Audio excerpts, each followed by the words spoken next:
Hello there, and welcome to this edition of What You Need to Know, a Canadian Polycast. I'm Alison Fair, consultant here at Blue Sky Strategy Group.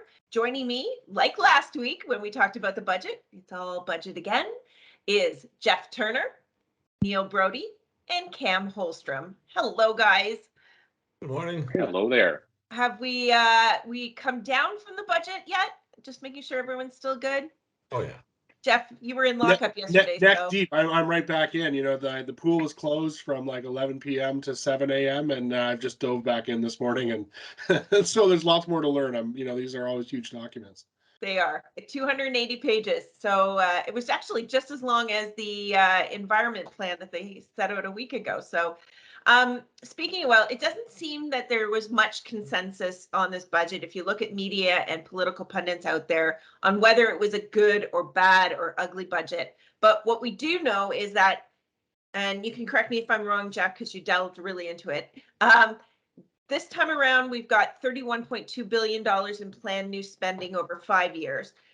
Compare that to what they proposed in the election in September. That's significantly lower than the $78 billion in spending that they had kind of promised. I want to go with you guys and each find out past what everyone else is talking to about and find out what you are particularly looking at and why. Jeff, what in the budget that interests you and why? Well, to get to your question, Allison, I think what I noticed in terms of that change is, about a year ago, we were talking about that sort of $1 billion stimulus package, and you didn't really see that. And to your point, I think the numbers went down from that thinking. And so you think of this actually, I think, as a little bit of our first post-COVID budget from this federal government. And in terms of, it really wasn't, I think, or our colleague Susan's term, a kitchen sink budget that had absolutely everything in it for everybody. And, I heard it wisely observed that the budget, is the first of the last four that didn't have an election or a pandemic, tied to it as a giant necessity for making a budget that, of course, responded to either big ideas or big needs, respectively. So that's what I think changed. It's a serious budget for what I think we can all agree are very serious times. And I think the stability of the Liberal NDP agreement has allowed, that step back from the kind of always on election mode. And we're going to actually see some governing for the next couple of years, which is not just nice to see and a relief for everybody. It's important for the moment we're in. For sure. Neil, what were you looking particularly at in the budget? Was there something that not everyone is talking about that you really focused on, and why? Yeah, one of the things that I found really interesting that I, scratching my head and thinking about the last 15 years of budgets or so, it was the amount of signaling they made on what they are going to be, the government that is, what they're going to be consulting on in the coming months as the budget initiatives roll out. There was a long list of consultations announced there that they're going to revamp the Competition Act and are looking to do consultations on that, establishing a Council of Economic Advisors, consulting on the digitization of money, the investments that should go into the Canada Growth Fund, culture change in the Canadian Forces, which is good, tax avoidance, global minimum tax, and the luxury tax. These are all things that the government's going to be consulting on over the next 12 months or so. And the budget's never really been a document to announce consultations before. Usually those stand as announcements on their own. And so it was really interesting to get a grasp on what's interesting the government over the coming months and what they're going to be asking people for opinions on. Yeah, is it me or is this government, and you guys all can answer this, is this government a consultation government? I just find more consultations than anything. Absolutely. Maybe as the Liberal on the panel, I'll just jump in and coming from the Kathleen Wynne government and the Dalton McGuinty government, it really is, I think, considered modern policy making to have this pretty deliberative process. And I think what's different is I think that maybe it didn't happen as much or as robustly. We certainly didn't have as many kind of community level consultations or expert, there are a lot of expert panels and white papers and ribbons, blue ribbon panels in the past. And now we tend to do more a broad-based, a nationwide kind of consultation, feed us in what you like. All that to say is I think that's part of modern policymaking. And what's different here is that used to all happen behind the scenes, and to Neil's point, was announced through an announcement or a budget. And now what it is the Liberals are, because they fancy themselves very good operators, and they're trying to be as transparent as possible, that this is how the process goes, and what you need to hold them to, and what they do have a mixed record on, is getting to the other side of the consultation and doing the thing that they committed to doing. I will absolutely say that's what the people get frustrated about. So Neil and Cam, you're both nodding on things that Jeff had to say there. Cam, why don't you jump in there first? Yeah, as the New Democrat, the also Indigenous person on this panel, I take the word consultations with many boulders of salt, beyond the legal duty towards my peoples, but also, just as Jeff kind of pointed out, the end result of said consultation. Too often we see consultations that, frankly, don't really consult. It's more of a checkbox checking exercise, or at least that's been more the history of it. What I take from that piece of this budget is more the idea of, these are things that we're looking at, because some of those matters, whether it be the tax loopholes as a great example, are things that the NDP have pushed for. So it's kind of signaling that, you know what, these are some more of these measures that they've wanted, that they're pushing, that they're going to be looking at going forward.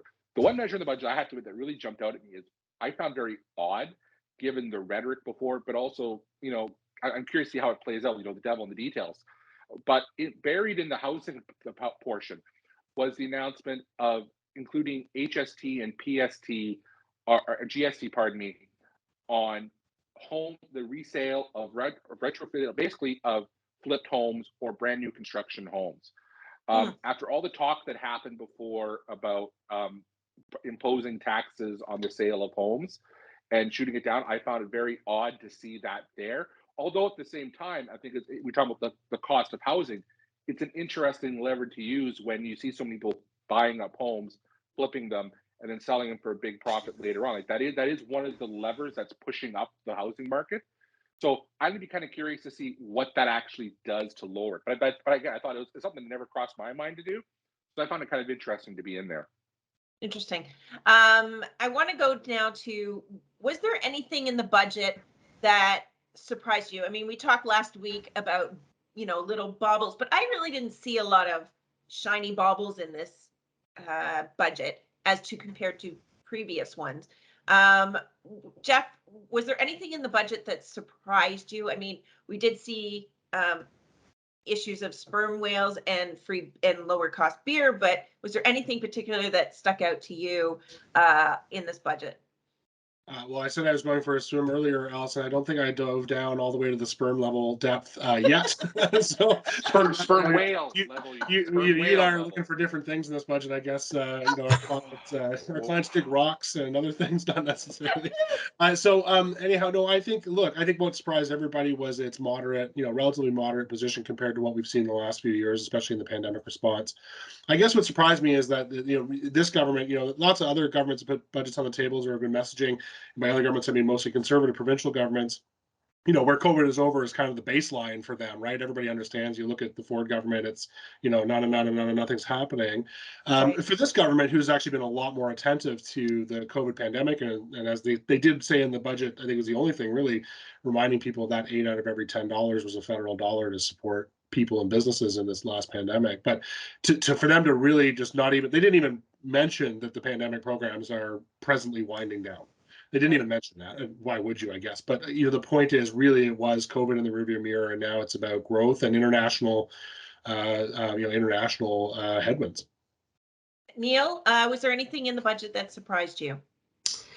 Not surprised me. It went a bit further than I thought it would. We knew there was a back tax on banks and insurance companies, and a forward-looking tax on bank and insurance companies that will raise the cost of banking for Canadians across the country.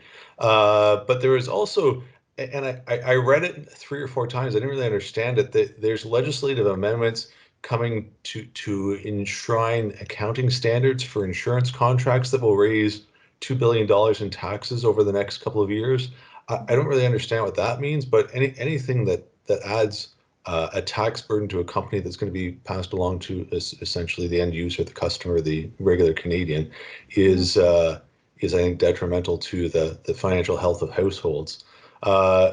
you already touched on the low alcohol beer. I'm super happy to see that, but I don't know what the low alcohol beer voting block looks like in Canada, but I'm happy they got that. And I think that was it. It was nice to see the forecast deficit come down to, I think it was $8 billion in the very far out years. When I say Yeah. far out, I mean like 2026, 2027. As a conservative, I'd like to see that. I'd like to see it come down faster. The Right. government's reaping gigantic tax revenues from Canadians. It'd be nice to put that towards balancing the books. But if they stay on that path, I think that's good for the country. Excellent.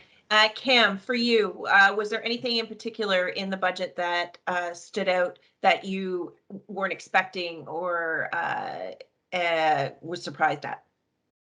Well, the cynic in me was not No. expecting to see so much revenue rate generating proposals in there, because Yeah. typically we tend to talk, so especially this has been the conversation around budgets probably since the Martin years in the mid 90s. We talk about the expense side. We don't talk about the revenue side so much because there is an aversion to talking about that. Neil mentioned the new taxes on the banks and the insurance companies.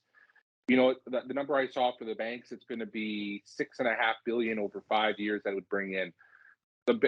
Each bank makes far beyond that in that same period of time. The banks aren't going broke over this. And to me, it's the idea of that rebalancing. Canadians will go broke over it. but Neil, the fact is that we have seen a further gap of what's paid by the everyday Canadian in personal income taxes and on the corporate side. We've seen a constant shift away from that. And to me, this is the first time I wasn't expecting a lot when it came to trying to repush that balance. To see actually some measures like that actually going beyond the rhetorical of, oh, we're going to do it, to actually doing it. That caught me off guard because I wasn't expecting that this time around. Now, of course, like many things with the current government, I need to see the legislation. I actually need to see it happen first. We've heard many great words without the action to follow it up. So, but to me, I can take some solace in that. And one thing I'll throw out there that I know some of the people who have criticized the budget have been trying to label it as an NDP budget as if it's some kind of slander. I personally embrace it because when I look at this budget, to me, this is in the finest traditions of premiers like Romano, Dewar, Notley, and even Horgan today. We're trying to find that balance of bringing in progressive policies, but not breaking the bank to do it. Actually finding a fiscally sustainable way to do it. Yeah. And so to me, that shows what the NDP can do when they're given an opportunity with some levers. If I might just wrap all that together, Sure. I saw that commented, again, in news coverage, so I'm not taking credit for it, but it's a budget that makes the NDP partnership, content in that progress and content to allow this to move through, again, subject to Cam's reading and others. But, and on the other hand, you have, the so-called blue liberals or moderate center, fiscal, responsible people. I won't say necessarily fiscally conservative, but, who are also saying, well, maybe it's more of a sigh of relief, but they're also giving the budget generally a passing grade on being pretty responsible given the big challenges it's trying to address. So isn't that a thing? A little bit of stability brings a little bit of at least shared point in time that we can move forward on. That's cool. Yep, and I agree. That's a good point to leave on. Stability is always good especially what we've been through for the last 2 years. So Jeff, Neil, and Cam, thank you very much as always. It was nice to get that full circle commentary on the budget before and after. So I really appreciate it. And to you, the viewers, thanks for watching. We always enjoy having you with us. Have a great day, everyone. Have a good weekend, everyone. Good weekend. Blue Sky Strategy Group is one of Canada's leading public affairs firms. For government relations, lobbying, and strategic communications advice across Canada, visit us at blueskystrategygroup.com. Blue Sky Strategy Group is a proud member of the Global Communications Alliance.